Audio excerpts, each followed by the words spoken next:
नमस्कार दर्शकों, आप सभी का बहुत बहुत स्वागत है DHP न्यूज चैनल में। आज है तारीख 15 अक्टूबर 2022, दिन शनिवार। आज के हिमाचल के आपको मुख्य समाचार बताने वाले हैं। सभी खबरें जानने के लिए वीडियो को आखिरी तक जरूर देखिए और यदि आप चैनल पर नए हैं तो चैनल को सब्सक्राइब जरूर कीजिए, साथ ही बेल आइकन को क्लिक कीजिए। चलिए शुरुआत करते हैं और जानते हैं आज के मुख्य समाचार। हिमाचल विधानसभा चुनाव की घोषणा, 12 नवंबर को मतदान, 8 दिसंबर को नतीजे। चुनाव आयोग के प्रमुख राजीव कुमार ने शुक्रवार को विधानसभा चुनाव के ऐलान के लिए प्रेस कॉन्फ्रेंस की। इस दौरान उन्होंने बताया कि आगामी चुनावों में हर मतदान केंद्र ग्राउंड फ्लोर पर ही होगा। सभी लोगों को उनके घर से 2 किलोमीटर के अंदर ही पोलिंग स्टेशन दिए जाने की कोशिश की गई है। मुख्य चुनाव आयुक्त राजीव कुमार ने मीडिया से बातचीत में बताया कि हिमाचल में 55 लाख मतदाता 12 नवंबर को मतदान करेंगे। इसके बाद 8 दिसंबर को मतगणना के बाद नतीजे घोषित कर दिए जाएंगे। चुनाव आयोग ने बताया कि 17 अक्टूबर को गैजेट नोटिफिकेशन जारी किया जाएगा। वहीं नामांकन की अंतिम तिथि 25 अक्टूबर है। नामांकन की जांच 27 अक्टूबर तक जारी रहेगी। उम्मीदवार 29 अक्टूबर तक अपना नाम वापस ले सकेंगे। 12 नवंबर को हिमाचल में एक ही चरण में मतदान हो जाएगा। इसके बाद 8 दिसंबर को मतगणना के बाद नतीजे घोषित कर दिए जाएंगे। राज्य में चुनाव प्रक्रिया पूरी करने की अंतिम तिथि 10 दिसंबर है। आपको बता दें कि हिमाचल प्रदेश विधानसभा में 68 सीटें हैं। हिमाचल में नर्सरी के 50,000 विद्यार्थियों को 2 ट्रैक सूट, जाने बड़े फैसले। हिमाचल प्रदेश मंत्रिमंडल की बैठक शुक्रवार को मुख्यमंत्री जयराम ठाकुर की अध्यक्षता में शिमला में आयोजित की गई। विधानसभा चुनाव की घोषणा से ठीक पहले हुई इस बैठक में कई बड़े फैसले लिए गए हैं। कैबिनेट ने वर्ष 2022-23 के लिए अटल स्कूल वर्दी योजना के अंतर्गत सरकारी स्कूलों में प्री प्राइमरी के विद्यार्थियों के लिए 2 ट्रैक सूट, एक ग्रीष्मकालीन सत्र और एक शीतकालीन सत्र निःशुल्क प्रदान करने का निर्णय लिया। इस निर्णय से राज्य के 50,000 लाभार्थी लाभान्वित होंगे। बैठक में राज्य के सभी राजकीय चिकित्सा महाविद्यालयों के MBBS इंटर्न्स का स्टाइपेंड वर्तमान 17,000 प्रतिमाह से बढ़ाकर 20,000 प्रतिमाह करने का निर्णय लिया गया। इसके साथ ही कैबिनेट बैठक में कई पदों को भरने पर भी निर्णय लिया गया।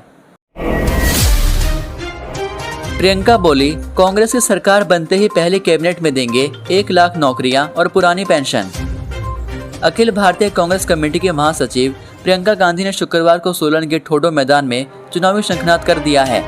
परिवर्तन प्रतिज्ञा महारैली में प्रियंका ने प्रदेश में कांग्रेस सरकार बनते ही पहली मंत्रिमंडल की बैठक में 1 लाख नौकरियां देने और पुरानी पेंशन बहाली का फैसला लेने का ऐलान किया।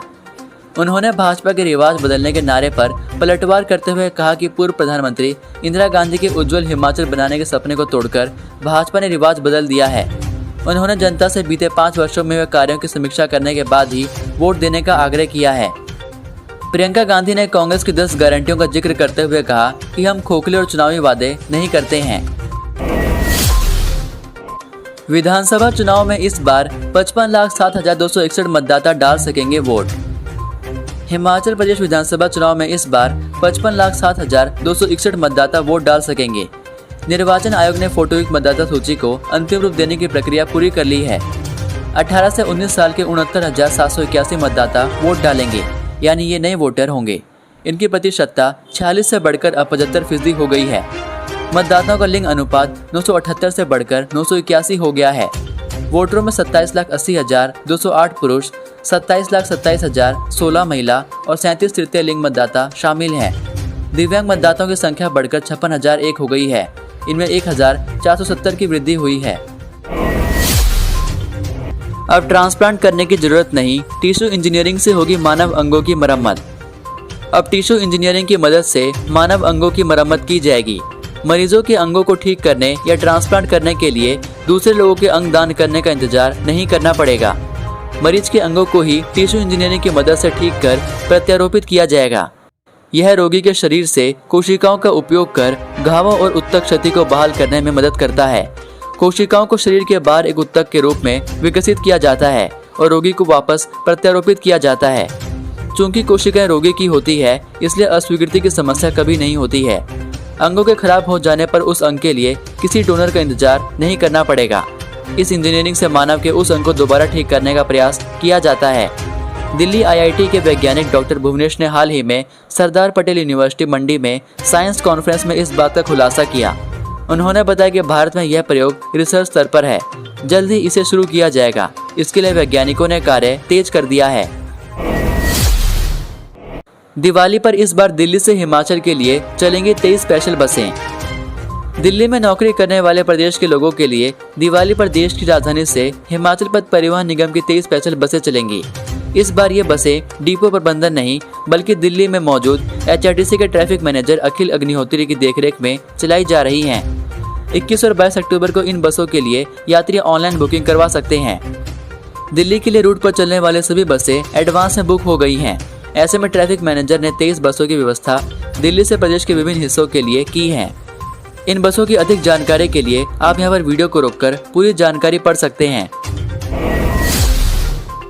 सिरमौर के पांवटा नहीं, सतोन में उतरेगा अमित शाह का हेलीकॉप्टर, डांगरा भेंट करेगी हाटी समिति।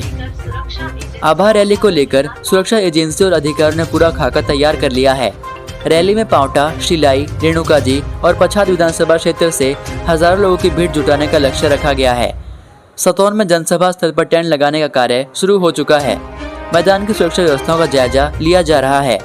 केंद्रीय गृह मंत्री अमित शाह के दौरे को लेकर कुछ बदलाव किए गए हैं। पहले अमित शाह का हेलीकॉप्टर पांवटा में उतरना था। यहां से 15 किलोमीटर का सफर गाड़ियों से होना था, लेकिन सुरक्षा कारणों से अब राजकीय आदर्श माध्यमिक पाठशाला सतोन के मैदान में हेलीकॉप्टर उतारने की सहमति बनी है। यहां से NH 707 सड़क से पहाड़ी गली होते हुए लगभग 2 किलोमीटर का सफर गाड़ियों से तय कर शाह 10 बजे रैली स्थल पर पहुंचेंगे। केंद्रीय हाटी समिति केंद्रीय गृह मंत्री अमित शाह को पारंपरिक शॉल, टोपी और डांगरा भेंट कर सम्मानित करेगी। केंद्रीय कैबिनेट से हाटी समुदाय को जनजाति का दर्जा मिलने के बाद पूरा ट्रांसगिरी इलाका बेहद उत्साहित है। आभा रैली को हाटी समुदाय ऐतिहासिक बनाने की योजना पर काम कर रहा है। हिमाचल में लगी आदर्श आचार संहिता, तबादलों व घोषणाओं पर भी रोक। हिमाचल में विधानसभा चुनाव के लिए शुक्रवार को तारीखों का ऐलान हो गया। इसके साथ ही प्रदेश में आदर्श आचार संहिता लागू हो गई है।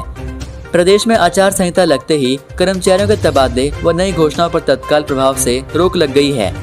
सीएम जयराम ठाकुर के आगामी दौरे भी आचार संहिता लगने के कारण रद्द हो गए हैं। आचार संहिता लगने के बाद हिमाचल में अब कोई उद्घाटन और शिलान्यास नहीं हो पाएंगे। कुल मिलाकर यह कहा जा सकता है कि हिमाचल में नए विकास कार्यों पर पूरी तरह से रोक लग गई है, जबकि पहले से चल रहे कार्य चलते रहेंगे। HRTC डिपो से 2 लाख से ज्यादा कैश चोरी, मामला दर्ज, CCTV खंगाल रही पुलिस। हिमाचल में HRTC डिपो से लाखों की चोरी हुई है। अज्ञात चोरों ने HRTC के ढली डिपो में रखा कैश चोरी कर लिया। HRTC प्रबंधन ने इसकी शिकायत पुलिस थाना ढली में दर्ज करवाई है।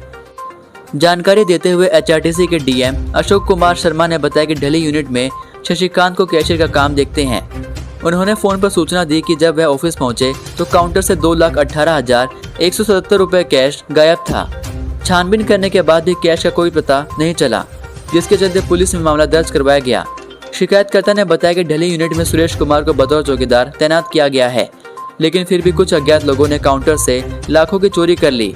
वहीं पुलिस CCTV को खंगाल रही है और आगामी जांच जारी है। न्यायाधीश CB बारोवालिया होंगे हिमाचल के लोकायुक्त, राज्यपाल ने दी स्वीकृति। हिमाचल प्रदेश के राज्यपाल ने न्यायाधीश CB बारोवालिया को लोकायुक्त के पद पर तैनाती दिए जाने को अपनी स्वीकृति दे दी है। शुक्रवार को जारी अधिसूचना के तहत न्यायाधीश CB बारोवालिया को हाईकोर्ट से इस्तीफा देने के बाद हिमाचल के लोकायुक्त के पद एवं गोपनीयता की शपथ दिलाई जाएगी। राज्य सरकार ने हिमाचल लोकायुक्त विधेयक में संशोधन करने के बाद हाईकोर्ट के जज भी लोकायुक्त बन सकते हैं। अभी तक लोकायुक्त के लिए केवल हाईकोर्ट से सेवानिवृत्त मुख्य न्यायाधीश या सुप्रीम कोर्ट के जज ही लोकायुक्त बन सकते थे। तो ये थे आज के मुख्य समाचार। उम्मीद है कि आपको ये वीडियो पसंद आई होगी। वीडियो पसंद आने पर वीडियो को लाइक और अपने दोस्तों के साथ शेयर जरूर करें। मिलता हूँ आपको अगली वीडियो में, तब तक के लिए जय हिंद, जय भारत, जय हिमाचल।